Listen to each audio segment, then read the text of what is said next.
wasiirada madaxda kale wasaaradaha kale gudoomiyaha jaamacadda Hargeysa iyo dhamaantiin waan idin salaamayaa kulleyba sida uu sheegay Axmed waxa uu aad ula soo shaqeeyay wasaaradda qorsheynta qaranka marka sababta la ajligeed ayaan xafladdan uga soo qayb galay sidoo kale de wasiirka hore baxayana colleague baan ahayn dad soo wada shaqeeyay marka roolkaygu waa inta marka koowaad mar labaad waxaan rabaa inaan halkan u hambalyeeyo wasiir Axmed oo ah nin academica professional muddo badan soo shaqeeyay ana ku faraxsanahay inuu xilka wasaaradda waxbarashada loo magacaabo bahda wasaaradda waxbarashaduna way nasiib badan tahay waayo Axmed muddaanu soo wada shaqeynay waxaan markhaati ka ahay inuu yahay qof shaqeeya politician buu noqon doonaa laakiin waxaan ogahay inuu qof professional yahay oo shaqada ku fiican wasaaradda qorsheyntana wuxuu ahaa dadka anigu intii aan wasiirka xataa isaga oo shaqooyin kala haysta aan u yeeri jiray si marka ummadaha ajaanibka aan wada shaqeynano aan u tuso in dad khibrad leh oo aqoon leh wadanka ay ku nool yihiin waxaanu qayb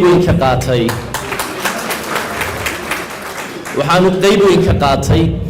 arrintii muhiimka ahayd ee aan qabanay waqtigii aan wasiirka ahaa ee ahayd in aan buugii qorsheynta qaranka kala furfurno Axmed wuxuu ka ahaa qayb weyn marka waan u mahadnaqayaa wasiir Cismaan sidoo kale waan soo wada shaqeynay wasiir Cismaan waa wasiir aad u fiican oo culus bini aadamka waxa lagu qiimeeyaa markaad wada shaqeysaan qofka hadalkiisa iyo sida uu ula dhaqmo dadka ay wada shaqeynayaan waxaan ku ogahay wasiir Cismaan inuu yahay wasiir wax dhageysta dadku bini aadamku way kala duwan yihiin qof isaga hadalka qaata markaaba wax kasta garanaya qofna waxa weeyaan qof dhageysta ka bacdina sheega fikirkiisa intii wada shaqeynay Cismaan waxaan ku arkay wasiir culus oo dhageysta sida idinkuna aad ka markhaati fasheen oo gool in dadku la shaqeeyaan marka waxaan u rajeynayaa isagana sidoo kale mustaqbal wanaagsan marka inta laga gudbo waxaan rabaa halkan durba waxa muuqatay wasiirku marka aad wasiir noqoto marka waxa kula soo dargaya de go'aamo marka already waxaan maqlayay imiga de waxa ku sugaya go'aano aan kaftame waxaan u malaynayaa headache telefoonada la sheegay in wasiirka cusub lagu wareejiyo kaftan ayga ahaatee ay noqoto ta kale waxa muuqata wadigii arkayay sida ay sheegeen bahda waxbarashadu waxa weeyaan wadanna lama horumarin karo haddii aan la horumarin dadkiisa waxbarashaduna waxay tahay sida adiguba aad og tahay ama dadkeena oo dhan ogyihiin human capital haddii aan la samayn lama samayn karo haddii wadan lama horumarin karo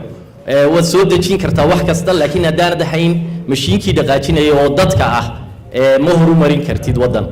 marka waxa idin sugaya wasaaradda waxbarashadu waxa weeyaan wasaarad weyn baahiyaheedu way ballaaran yihiin resource-keeduna sida aynu wada ognahay ma wada gaari karo marka sidii roobkii da'ayo kale waxa weeyaan waa resource-ka iyo halkii wax laga qabanayay inaad markaa isla jaangoysaan wasiirkana waxaan hubaa maadaama uu statistician yahay challenge badan baa sugaya bahda waxbarashada waayo waxay noqon doontaa de inuu snapshots idinka rajeeyo waxqabadkii oo figaraysan marka idinkana good luck waxa halkan arkayay inuu gudoomiyuhu ballan qaaday wada shaqayn fiican gudoomiyayaashu wasiir hore anigoo ah waxaan ogahay halkaana waan kaftamaya institutionku marka uu yimaado guusha wasiirku keligii maaha arrintaasi waa muhiim ballanqaadkii gudoomiyuhu sameynayay kastoo fiicnayd waxa waajiba wasiirkaasi intii uu joogo haddii uu guulaysto guushu institutionkay ku hadhaysaa arrintaas waxa weeyaan inaynu isla garanno waxaan rajeynayaa inaad la shaqayn doontaan wasiirkana waxaan kula talinayaa ama aan kula dardaarmayaa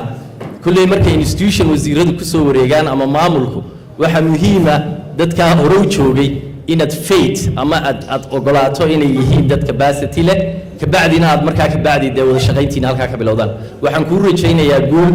bahda waxbarashada oo dhan guul baan u rajeynayaa waxaan ku darayaa kelmad ah dadkeenu hadda waxay u badan yihiin dad waxbarashada sare wada xiiseeya markaad soo gashaa jaamacadda Hargeysa farxad baa ka muuqanaysa hablaha inta leega jaamacadaha dhiganaya laakiin challenge baa jira challenge-ka oo ah inaynu waxbarashadu inagu sii kordhin shaqo la'aan micnaheedu waxa weeyaan ma joojin kartid ilmo raba waxbarasho jaamacadeed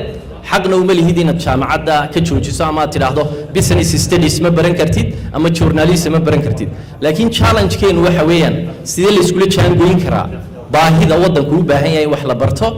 iyo inaan la abuurin shaqo la'aan badan oo graduate shaqo la'aana وسوق بجبينيا وحن كلية يقوليسو ده سدا ينبت قليو